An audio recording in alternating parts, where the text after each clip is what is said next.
యేసుక్రీస్తు నామమున అందరికీ మా హృదయపూర్వకమైన కృతజ్ఞతా వందనాలు. మరి ప్రతి ఆదివారం ఆయన పాదాలు పట్టుకొని ఆయన సన్నిధిలో స్తుతించుకుంటూ ఆయన గణపరచనై ఉంటుండగా మరి ఈ వారం ఒక ఆలోచనతో దేవుని వాక్యాన్ని ముందుకు వస్తున్నాం. 4 వారాలు యేసుక్రీస్తు ప్రభు పునరుద్ధానం గురించి చెప్పాలని దేవుడు ప్రేరణ కలిగించాడు. మరి అందువల్ల ఈ వారం కూడా యేసుక్రీస్తు ప్రభు పునరుద్ధానం గురించి మనం తెలుసుకోబోతున్నాం. ఈ సమయంలో యోహాను సువార్త 11వ అధ్యాయం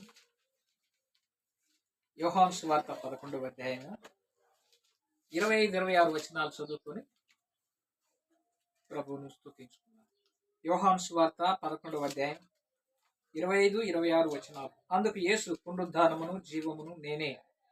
నాయందు విశ్వాసముంచువాడు చనిపోయినను బ్రతుకును. నాయందు బ్రతికి నాయందు విశ్వాసముంచు ప్రతివాడును ఎన్నటికి చనిపోడు. ఈ మాట నమ్ముచున్నావా అని ఆమెను అడిగాను. చిన్న ప్రార్థన చేసుకోండి. ప్రేమగల ప్రభువా, నీకు వందనాలు, స్తుతులు, స్తోత్రాలు. మహాగణుడు, ప్రేమగల దేవుడు, సృష్టికర్తవు, నిర్మాణకుడు, గొప్ప దేవుడు అని మీరు మాకు నిరూపించడానికి సిద్ధపడుతుండగా తండ్రి, అందుని బట్టి మనసారా మిమ్మల్ని స్తుతించుకుంటున్నాను తండ్రి. ప్రత్యేకంగా మమ్మల్ని కాచి కాపాడి మరొక ఆదివారంలో మీరు తీసుకొచ్చుకున్నావు. ఈ ఆదివారం నీ పాదాలు పట్టుకొని మిమ్మల్ని స్తుతించుకొని ధన్యత మీరు మాకు అనుగ్రహించావు. అల్పునైన నన్ను నీ సెలవు సాటం మరుగు చేసుకోండి. శ్రేష్టమైన తలంపులు ఇవ్వండి. ఆత్మీయకరంగా మమ్మల్ని బలపరచండి. చదవబడిన వాక్యాన్ని దీవించండి. ఈ భాగం ద్వారా మీరేమైతే మాతో నేర్పించదలుచుకున్నారో ఆ పాఠాలు మాకు నేర్పించి మీరు మహిమ పొందుదురండి. యేసుక్రీస్తు నామములో ప్రార్థించి అడిగి వేడుకుంటున్నాను తండ్రి, ఆమేన్. మనం చదువుకున్న వాక్య భాగం, యేసుక్రీస్తు ప్రభు వారు బేతనీయ గ్రామానికి వెళ్ళేటప్పుడు, బేతనీయ గ్రామంలో లాజరు అన్నటువంటి వ్యక్తి ఉన్నాడు. మరియా మార్తల సహోదరుడు. ఇతను రోగి, చనిపోయే పరిస్థితులు ఉన్నప్పుడు ప్రభువును రమ్మని వాళ్ళు ఆహ్వానించారు. లాజరు నిమిత్తం రమ్మన్నప్పుడు ప్రభు లేట్ చేశాడు. ఆయన చనిపోయిండు. లాజరు చనిపోయిండు. తర్వాత 4 రోజులు ఆలస్యమైంది. 4వ రోజున యేసుక్రీస్తు ప్రభు అక్కడికి వచ్చారు. అక్కడ వెంటనే మరి మార్త ఏం చేసిందంటే పరుగునెళ్ళి ప్రభువును ఆహ్వానించింది. ఎక్కడుంది ఆ మాట? మార్త యేసు వచ్చుచున్నాడని విని ఆయనని ఎదుర్కొన వెళ్ళిని గాని మరియా ఇంటిలో కూర్చుండి. ఇక్కడ మరియా మార్తలని వాళ్ళు ఉన్నారు. యేసుక్రీస్తు ప్రభు వస్తున్నాడన్న విషయం తెలియగా మార్త పరుగుని వెళ్ళి ప్రభువారిని ఎదుర్కొన్నది. మరి అయితే ఇంట్లోనే ఉంది. వెంటనే వెళ్ళి మార్త అంటుంది, ప్రభువా, నువ్వు ఇక్కడే ఉండుంటే నా తమ్ముడు చనిపోయేవాడు కాదు. అయినా ఇప్పుడేం ఇబ్బంది లేదు, నువ్వు ఏదడిగినా ఇస్తాడు ప్రభు అని చెప్పినప్పుడు మార్త, నువ్వు నమ్ముచున్నావని ఆ విషయాన్ని తెలియపరుస్తూ ప్రభు అన్నాడు, పునరుద్ధానమును జీవమును నేనే. నాయందు విశ్వాసం ఉంచువాడు చనిపోయినను బ్రతికి నాయందు విశ్వాసం ఉంచు ప్రతివాడు ఇంకెన్నిటికీ చనిపోవడం అనే విషయాన్ని తెలియపరుస్తూ ఇక్కడ ఒక మాటను మన దృష్టికి దేవుడు తీసుకొస్తున్నాడు. ఏంటి ఈ మాట అంటే, పునరుద్ధానమును జీవమును నేనే. ఈ పునరుద్ధానం గురించి ఒక 4 వారాలు దేవుని వాక్యాన్ని తెలుసుకోబోతున్నాం. మరి ఈ 4 వారాల్లో దేవుడు ఒక్కొక్క తలంపును దేవుడు మనకి ఇవ్వాలని మనం ఆశపడుతున్నాం. ప్రభు మరణించక ముందే నేను తిరిగి లేస్తానని చెప్పాడు. చాలా వచనాలు ఉన్నాయి. ఆయన అన్నాడు, పునరుద్ధానమును జీవమును నేనే అన్నాడు. అంటే దాని అర్థం ఏంటంటే ఇంకా ఎవరు లేరు పునరుద్ధానం అని దాని అర్థం. నేనే అన్నాడు కానీ నేను కూడా పునరుద్ధానం అన్న విషయాన్ని దేవుడు ఇక్కడ తెలియపరచలేదు. యేసుక్రీస్తు ప్రభు చనిపోయి సమాధి చేయబడి మళ్ళా తిరిగి లేచాడు. యేసు ప్రభు సమాధిలో నుంచి లేచిన దాన్నే పునరుద్ధానం అని బైబిల్ వాక్యం మనకు తెలియపరుస్తాం. కాబట్టి యేసుక్రీస్తు ప్రభు వచ్చాడు, ఈ లోకంలో ఎన్నో అద్భుతాలు చేశారు, చనిపోయారు, సమాధి చేయబడ్డారు, మళ్ళా తిరిగి లేచారు. ఏంటి ఆయన లేయడం వల్ల మాకేమైనా మేలు జరిగిందా అనే విషయాన్ని మనం అర్థం చేసుకొని ఒక 4-5 తలంపులు జ్ఞాపకం చేస్తాం. యేసు ప్రభు పునరుద్ధానం వల్ల మనకి కలిగిన మేలు ఏంటి ఒకసారి చెప్పండి. యేసుక్రీస్తు ప్రభు పునరుద్ధానం వల్ల మనకు కలిగిన మేలు ఏంటియో ఒక 5 తలంపులు నేను జ్ఞాపకం చేసి ముగిస్తాను. నెంబర్ 1 ఫిలిప్పీ పత్రిక 3వ అధ్యాయం. ఫిలిప్పీ పత్రిక 3వ అధ్యాయము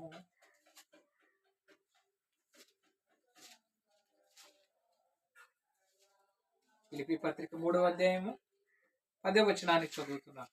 ఫిలిప్పీ పత్రిక 3వ అధ్యాయం 10వ వచనం. ఏ విధము చేతనైనను మృతులలో నుండి నాకు పునరుద్ధానము కలుగవలెనని ఆయన మరణ విషయములో సమానుభావము గలవాడనైన ఆయనను ఆయన పునరుద్ధాన బలమును ఎరుగు నిమిత్తం ఆయన శ్రమలలో పాలివాడనగుట ఎటిదో ఎరుగు నిమిత్తమును సమస్తమును నష్టపరుచుకొని వాటిని పెంటతో సమానంగా ఎంచుకున్నారు. అపొస్తలుడైన పౌలు గారు ఫిలిప్పీ సంఘానికి వ్రాస్తూ భక్తుడు అన్నాడు, ఏ విధము చేతనైనను మృతులలో నుండి నాకు పునరుద్ధానము కలగవలనని అన్నాడు. యేసుక్రీస్తు ప్రభు మన విషయంలో ఆయన ఆలోచించింది ఏంటంటే, ఎలాగైనా సరే మళ్ళా తిరిగి మనము పునరుద్ధానం కావాలి. ఆయన మరణ విషయంలో సమానుభావం గలవాడనై ఆయనను ఆయన పునరుద్ధాన బలమును ఎరుగు నిమిత్తం ఆయన శ్రమలలో పారివాడనొకటి ఇటుతో ఎరుగు నిమిత్తమును సమస్తమును నష్టపరుచుకుని వాటిని పెంటతో సమానముగా ఎంచుకుంటున్నాను అన్నాడు. అంటే దీని అర్థం ఏంటంటే, దేవుడు కోరుకున్నది ఏంటంటే మనం కూడా తిరిగి లేపబడాలి. యేసు ప్రభు చనిపోవాలని లేఖనం వ్రాయబడింది. అదే ప్రకారం లేఖనం ప్రకారం యేసుక్రీస్తు ప్రభు మళ్ళా తిరిగి లేచారు. ఆయన తిరిగి లేవడం వల్ల మనకు జరిగిన మేలు ఏంటంటే, ఆయన లేచాడు. ఆయన యందు విశ్వాసం నుంచి చనిపోతే మనం కూడా ఒక రోజున తిరిగి లేస్తామనడానికి ఒక పాఠంగా దేవుడు మనకు మాటలు తెలియపరుస్తున్నాడు. మొదటి దశలోనికి పత్రిక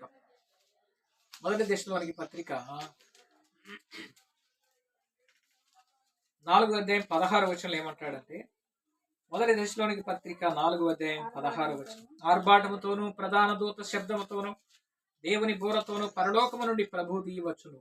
క్రీస్తునందుండి మృతులైన వారు మొదట లేతురు. భక్తుడు వ్రాస్తూ అంటున్నాడు, ఆర్భాటముతోనూ ప్రధాన దూత శబ్దముతోనూ ప్రభు ఎక్కడి నుంచి వస్తాడు? దేవుని బూరతోనూ పరలోకము నుండి దిగి వస్తాడు. ఆయన ఒకసారి వచ్చాడు, మనిషి కుమారుడిగా కన్య గర్భాన పుట్టాడు. మన పాపాల కోసం ఆయన కల్వరి శిలువలో ప్రాణం పెట్టాడు, బలి అయిపోయాడు, చనిపోయాడు, సమాధి చేయబడ్డాడు. సమాధి నుండి మళ్ళా తిరిగి లేపబడ్డాడు. లేచి ఆయన పరలోకానికి ఆరోహణ. తర్వాత అంత మాత్రమే కాకుండా ఆయన మళ్ళా తిరిగి పరలోకంలో నుండి తిరిగి రాబోతున్నాడు. తిరిగి వచ్చినప్పుడు ఏం జరుగుద్ది అంటే, క్రీస్తునందుండి మృతులైన వారు మొదట లేస్తారు. ఎవరైతే యేసు ప్రభులో ఉండి చనిపోతారో వాళ్ళు మొదట లేస్తారు. ఆ తర్వాత సజీవులమైన మనము ఆయనతో కూడా వెంట పెట్టుకొని వెళ్ళిపోబడతాం. యోహాను సువార్త 5వ అధ్యాయం 28వ వచనం చూడండి. యోహాను సువార్త 5వ అధ్యాయం 28వ వచనం. 5:28 ఏమని రాయబడింది? దీనికి ఆశ్చర్యపడకుడి, ఒక కాలం వచ్చుచున్నది, ఆ కాలమున సమాధులలో వారందరూ ఆయన శబ్దం విని మేలు చేసిన వారు జీవ పునరుద్ధానమునకును, కీడు చేసిన వారు తీర్పు పునరుద్ధానమునకును బయటికి వచ్చారు. ఆశ్చర్యపడగాకండి, ఒక కాలం వస్తుంది, ఆయన రాబోతున్నాడు. ఆ కాలంలో ఏం జరుగుద్ది అంటే, సమాధుల్లోనున్న వారందరూ లేపబడతారు. చూడు, చనిపోయిన ప్రతి ఒక్కళ్ళను సమాధి చేస్తాం. అయితే సమాధి లేకపోతే కాల్ చేస్తాం. ఆత్మకు మాత్రం మరణం లేదు. చనిపోయిన మనలను దేవుడు ఒక రోజున తిరిగి లేపుతాడు. ప్రభు అన్నాడు, 2 రకాల ప్రజలు ఉన్నారు ఇక్కడ. ఒకళ్ళు ఆయన వచ్చినప్పుడు ఏం జరుగుద్ది అంటే, ఒకళ్ళు తీర్పు పునరుద్ధానానికి, ఒకళ్ళు జీవ పునరుద్ధానానికి లేపబడతారు. అందరూ లేపబడతారు, కానీ యేసు ప్రభువును నమ్మిన వారు మాత్రం జీవ పునరుద్ధానానికి లేపబడతారు. యేసు ప్రభువును నమ్మకుండా చనిపోయినటువంటి వారు తీర్పు పునరుద్ధానానికి లేపబడతారు. అంటే అందరం తిరిగి లేస్తాం. యేసు ప్రభువును నమ్మిన వాళ్ళకు తీర్పు అనేది ఉండదు, జీవములో ప్రవేశిస్తారు. యేసు ప్రభువును నమ్మినటువంటి వాళ్ళు మొదట లేస్తారు. యేసు ప్రభువును నమ్మినటువంటి వాళ్ళు ఈ లోకాన్ని విడిచిపెట్టిన తర్వాత పరలోక రాజ్యానికి చేరుతారు. మొదటి మేలు ఏంటంటే, ఆయన లేచాడు, మనలను లేపుతాడు అనేది మనం నేర్చుకుంటున్నాం. రెండవ పాఠం రోమాపత్రిక 4వ అధ్యాయం. రోమాపత్రిక 4వ అధ్యాయం 25వ వచనాన్ని చదువుతున్నాం. రోమాపత్రిక 4వ అధ్యాయం 25వ వచనం. ఆయన మన అపరాధముల నిమిత్తం అప్పగింపబడి మనము నీతిమంతులుగా తీర్చబడుటకై లేపబడింది. యేసు ప్రభు మొదటిగా లేపబడింది. ఆయన మనలను లేపడానికి లేపబడ్డాడు. రెండవది, పాపులమైన మనలను నీతిమంతులుగా తీర్చి మనము నీతిమంతులుగా తీర్చబడడానికి దేవుడు లేపబడ్డాడు. మనం అపరాధులు, ఆయన మన అపరాధముల నిమిత్తం అప్పగింపబడి మనము నీతిమంతులుగా తీర్చబడడానికి యేసుక్రీస్తు ప్రభు లేపబడ్డాడు. ఆయన ఒక్కడే నీతిమంతుడు, మనమైతే పాపులు, పాత్రులం, అయోగ్యులం అన్న విషయాన్ని ఎఫెసీ పత్రిక రాస్తాడు. చూడండి, ఎఫెసీ పత్రిక 2వ అధ్యాయం 1వ వచనం. ఎఫెసీ పత్రిక 2వ అధ్యాయం 1వ వచనాన్ని చదువుతున్నాను. మీ అపరాధముల చేతను పాపముల చేతను మీరు సచ్చిన వారి ఉండగా ఆయన మిమ్మల్ని క్రీస్తుతో కూడా బ్రతికించును. మీ అపరాధముల చేతను పాపముల చేతను మీరు సచ్చిన వారై ఉండగా ఆయన మిమ్మల్ని క్రీస్తుతో కూడా బ్రతికించునని వ్రాయబడింది. అంత మాత్రమే కాదు, 4వ వచనం అంటాడు చూడండి, అయినను దేవుడు కరుణా సంపన్నుడై ఉండి మనము మన అపరాధముల చేత చచ్చిన వారమై ఉండినప్పుడు సైతము మన ఎడల చూపిన తన మహాప్రేమ చేత మనలను క్రీస్తుతో కూడా బ్రతికించును. యేసుక్రీస్తు ప్రభు లేయడం మనకు మేలు. ఏంటి మొదటి మేలు అంటే ఆయన లేచాడు, మనలను కూడా లేపుతాడు అనేది అర్థం చేసుకుంటున్నాం. రెండవది, ఆయన లేయడం వల్ల మనం ఏం చేయబడ్డామంటే పాపులమైన మనము నీతిమంతులుగా తీర్చబడ్డాం. ఆయన లేవడం వల్ల మనకు నీతి అనేది స్టాండర్డ్, స్థిరత్వం చేయబడింది. మూడవది, రోమాపత్రిక 10వ అధ్యాయం 9వ వచనం చూడండి. రోమాపత్రిక 10వ అధ్యాయం 9వ వచనం. అక్కడ అంటాడు, అదేమనగా యేసు ప్రభు అని నీ నోటితో ఒప్పుకొని దేవుడు మృతులలో నుండి ఆయనను లేపెనని నీ హృదయమందు విశ్వసించిన ఎడల నీవు రక్షించబడుదు. యేసు ప్రభు ఏమని లేచాడంట? యేసు దేవుడు మృతులలో నుండి ఆయనను లేపెనని నీ హృదయమందు విశ్వసిస్తే జరిగేది ఏంటంటే నీవు రక్షించబడతావా.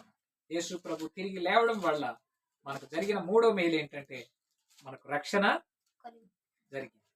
అంతకు ముందే జరిగింది రక్షణ, కానీ ఆ రక్షణను దేవుడు ఏం చేసిండు? పునరుద్ధానం వల్ల ఆ రక్షణను స్థిరపరిచిండు, ఆ రక్షణను గట్టి చేసిండు, ఆ రక్షణకు గొప్పతనాన్ని ఇచ్చిండు.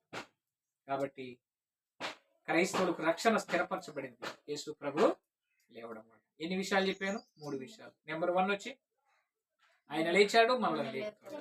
రెండవది, మన పాపులమైన మన కోసం చనిపోయి ఆయన లేచి మనల్ని నీతిమంతులుగా తీర్చాడు, మన నీతిని స్థిరపరిచాడు. మూడవది, ఆయన లేచి మన రక్షణను స్థిరపరిచాడు. నాలుగవది, రోమాపత్రిక 8వ అధ్యాయం 11వ వచనం.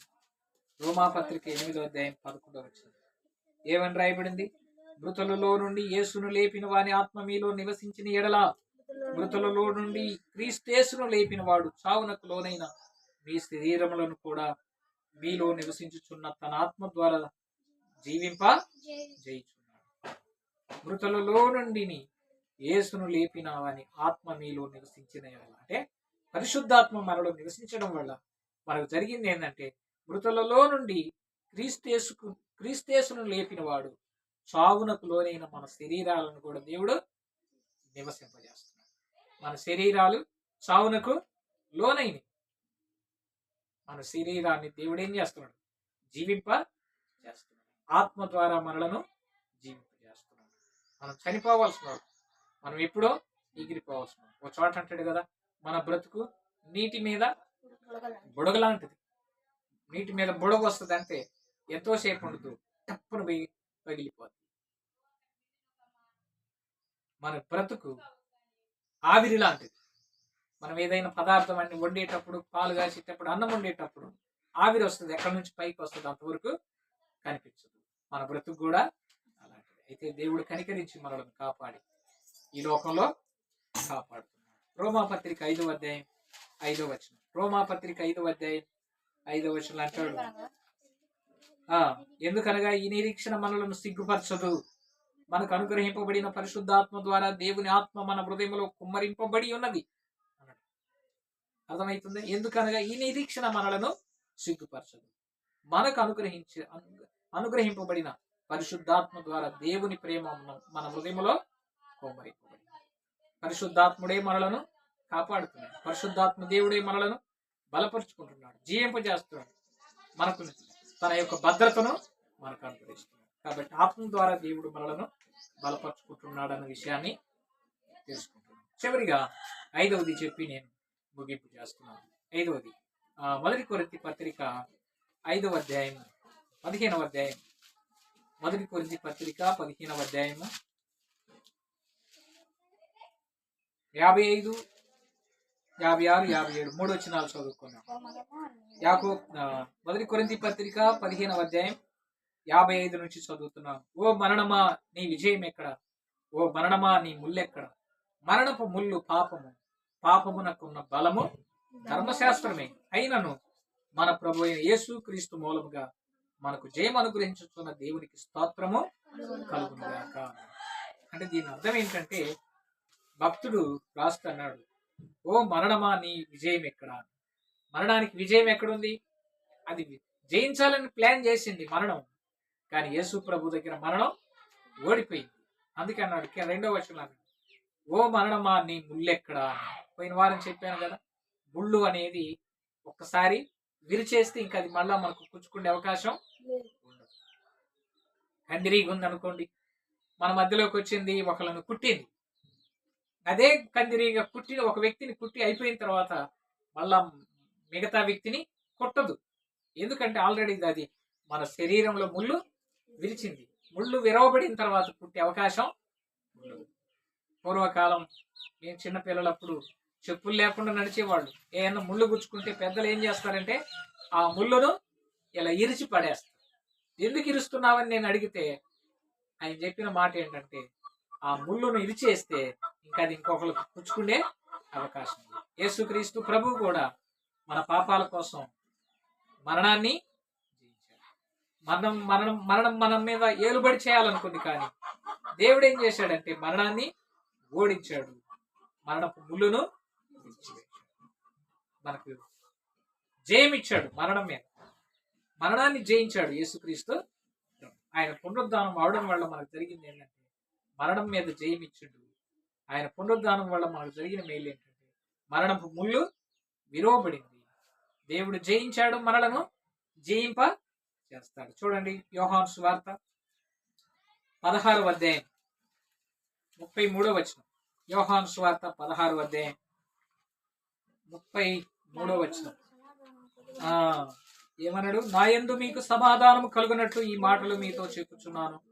లోకములో మీకు శ్రమ కలుగును, అయినను ధైర్యం తెచ్చుకొనుడి, నేను లోకమును జయించి ఉన్నాను. యేసుక్రీస్తు ప్రభు అంటున్నాడు, లోకంలో మీకు శ్రమలు వస్తాయి. నన్ను నమ్ముకున్నందుకు, నన్ను అంగీకరించినందుకు, బాప్టిజం తీసుకున్నందుకు, నా మీద మీరు ఆధారపడ్డందుకు, నన్ను స్తుతించినందుకు, నన్ను గణపరిచేందుకు మీకు శ్రమలు వస్తాయి. అయినా సరే మీరు ధైర్యం తెచ్చుకోండి, ఎందుకంటే నేను లోకాన్ని జయించాను. యేసుక్రీస్తు ప్రభు జయవీరుడు, ఆయన రక్షకుడు, ప్రాణదాత. కాబట్టి యేసు ప్రభు తిరిగి లేవడం వల్ల మనకు 5 మేళ్లు జరిగింది. ఏమేంటి అంటే, 1, ఆయన లేచాడు, మనలను లేపాడు. 2వది, ఆయన లేచి పాపులమైన మనలను నీతిమంతులుగా చేసుకున్నాడు, నీతిని స్థిరపరిచాడు. 3వది, ఆయన లేచి మనకు రక్షణ స్థిరపరిచిండు, రక్షణ నిశ్చయతను అనుగ్రహించిండు. 4వది, ఆయన లేవడం వల్ల పరిశుద్ధాత్మ మనకు కాపుదలిచ్చి పరిశుద్ధాత్మ ద్వారా మనలను జీవింప చేస్తున్నాడు. మనం అపాత్రులు, అయోగ్యులు, అంతలో కనబడి అంతలో మాయమైపోయే ఆవిరి వంటి వాళ్ళు, నీటి మీద బుడగ లాంటి వాళ్ళు. ఎప్పుడు బగిలిపోతామో తెలియదు. రేపు అనేది మంది కాదు, అయినా దేవుడు మనల్ని కాపాడుతున్నాడని దేవుడిని స్తుతించాలి. 5వది, మరణం మీద మనకు ఆయన జయించాడు. మరణం ఓడిపోయింది, ప్రభు గెలిచింది. మరణం అనుకుంది, ఓడించాలనుకుంది. శత్రువు ఓడించాలనుకున్నాడు, శత్రువు నవ్వాలని ప్లాన్ చేసిండు, కానీ సాతాను గాడు శత్రువు ఓడిపోయిండు, దేవుడు గెలిచిండు. మరణపు ముళ్ళును విరిచివేసిండు. ప్రభు అంటున్నాడు, ధైర్యం తెచ్చుకోండి, నేను లోకాన్ని జయించాను, మీరు కూడా లోకాన్ని జయిస్తారు. కాబట్టి మనకు జయం ఇచ్చిండు, కాబట్టి దేవుణ్ణి స్తుతించాలి. కాబట్టి 5 విషయాలు మన హృదయంలో భద్రపరుచుకుందాం. ఈ పునరుద్ధానం వల్ల మనకు ఎంతో మేలు జరిగింది. అది మాటలతో చెప్పేది కానే కాదు, మాటలతో వర్ణించలేం, వివరించలేం ఆయన శక్తిని, ఆయన బలాన్ని, ఆయన యొక్క గొప్పతనాన్ని. ఆయన శక్తి ఎంత గొప్పదో ఈ 5 మాటల్లో దేవుడు మనకు తెలియపరుస్తున్నాడు. కాబట్టి 5 మాటలు మన హృదయంలో భద్రపరుచుకున్నాం. నెంబర్ 1, మొదటి మాట ఏంటిదంటే, ఆయన లేచి మనల్ని లేపుతున్నాడు. ఆయన లేకపోతే మనల్ని ఇంకా లేపేది ఎవరు? అది గొప్పతనం, యేసు ప్రభులో ఉన్న గొప్పతనం. రెండవది, ఆయన లేచి మనల్ని నీతిమంతులుగా చేసుకున్నాడు. ఆయన నీతి గలవాడు కాబట్టి చనిపోయి మళ్ళా తిరిగి మనల్ని నీతిమంతులుగా నిలబెట్టుకున్నాడు. మూడవది, ఆయన రక్షకుడు కాబట్టి చనిపోయి సమాధి చేయబడి సమాధి నుండి మళ్ళా తిరిగి లేపబడి. దొంగలలో ఒకడు అన్నాడు, నువ్వు దేవుడు అంటున్నావు కదా, నిన్ను నువ్వు రక్షించుకుని మమ్మల్ని కూడా రక్షించమన్నాడు. శిలువ మీద ఉన్నోళ్ళు చనిపోయారు కానీ లేయలేదు. యేసుక్రీస్తు ప్రభు చనిపోయి మళ్ళా తిరిగి లేచాడు, మన శరీరాలను జీవింపజేస్తుంది. ఐదవది, మరణపు ముళ్ళును విరిచి మరణం మీద జయమిచ్చి సాతాను ఓడిపోయేటట్లుగా చేశాడు. దేవుడు ప్రభు చనిపోయాడు, ఆయన్ను హేళన చేయాలని ప్లాన్ చేశారు కానీ వాళ్ళందరి నోర్లు మూయబడ్డాయి. యేసు ప్రభు దగ్గర వాడు ఎంత తోడైనా సరే వారి నోరు ముయ్యబడదు. దేవుడి దగ్గర యేసు ప్రభుతో సమానం కానే కాదు. యేసు ప్రభు ఒక ప్రత్యేకమైన దేవుడు. ఎందుకు అంటే ఆయన అన్నిట్లో ప్రత్యేకంగానే ఉన్నాడు. ఆయన పుట్టుక నుంచి మరణం నుంచి ఆయన పరలోకానికి వెళ్ళి మళ్ళా వచ్చే వరకు కూడా ఆయన ప్రత్యేకత ఒక రకంగా అద్భుతంగా ఉంటుంది. ఆయనకు సాటి అయిన వారు ఈ లోకంలో లేనే, ఆయనకు పోటీ అయిన వారు, ఆయన పోలిన వారు, ఆయన లాంటి వాళ్ళు లేనే లేరు. ఆయన ఎక్కడ కూడా నేను కూడా దేవుని నేను ఎక్కడ చెప్పలే. ఆయన చెప్పడంలో నేనే దేవుణ్ణి అన్నాడు. ఆయన చనిపోయినప్పుడు నేనే చనిపోతానన్నాడు. ఆయన లేచినప్పుడు కూడా నేనే తిరిగి లేస్తాను. చనిపోకముందే ప్రభు చెప్పాడు, పునరుద్ధానమును జీవమును నేను కూడా లేస్తాననలేదు ఆయన. అంటే ఇంతకుముందు ఎవరన్నా లేచి ఉంటే నేను కూడా లేస్తాననేవాడు. ఆయనలాగా లేచినటువంటి వాడు లేనే. ఈ విషయాలు గుర్తుపెట్టుకుందాం, దేవుని మీద ఆధారపడి ముందుకు కొనసాగుదాం. దయచేసి ఒక విషయాన్ని గమనించండి, మైక్ ఒకటి కావాలి, ఒక సౌండ్ బాక్స్ కోసం మనం ప్రార్థన చేద్దాం. ప్రభు చిత్తం అయితే ఈ వారంలో వచ్చే వారంలో దేవుడు ఏర్పాటు చేయాలని ప్రార్థన చేద్దాం. ఇంకా ఎవరైనా సహకరించాలనుకుంటే మాకు ఫోన్ చేసి మీ సహాయ సహకారాలు అందించగలరని ప్రభు పేరు మనవి చేస్తున్నాం. ఈ 4 వారాలు ఈ పునరుద్ధానం గురించిన శ్రేష్టమైన తలంపులు విత్తబడతాయి. ఇంకా వినండి. ఇంకా ఎవరికైనా తెలియకపోతే తెలియనటువంటి వారికి తెలియపరిచి దేవుని శ్రేష్టమైన మాటలు అనేకులకు బయలుపరచబడేటట్లుగా మనం సిద్ధపడదాం. అలాంటి కృపను పరిశుద్ధాత్మ దేవుడు మనకు అనుగ్రహించుగా. ప్రార్థన చేసుకుందాం. ప్రార్థన చిన్న ప్రార్థన. మహాగురుడా, ప్రేమ గల ప్రభువా, రక్షకుడా, నీకు వందనాలు, స్తోత్రాలు. నిన్ను పోలిన వారు, నీకు సాటి అయిన వారు, నీలాంటి దేవుడు ఎవరు లేరు ప్రభువా.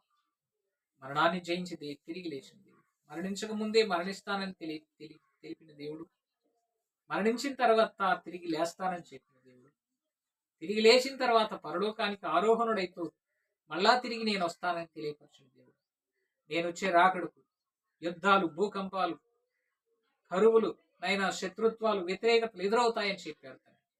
ఇవన్నీ భూమిలో ప్రపంచంలో జరుగుతూనే ఉన్నాయి ప్రభా. ఎన్నో యుద్ధాలు జరుగుతున్నాయి, కరువులు వస్తున్నాయి, భూకంపాలు వస్తున్నాయి, రాజ్యం మీదికి రాజ్యం, జనం మీదికి జనం ఒకరినొకరు చంపుకుంటున్నారు.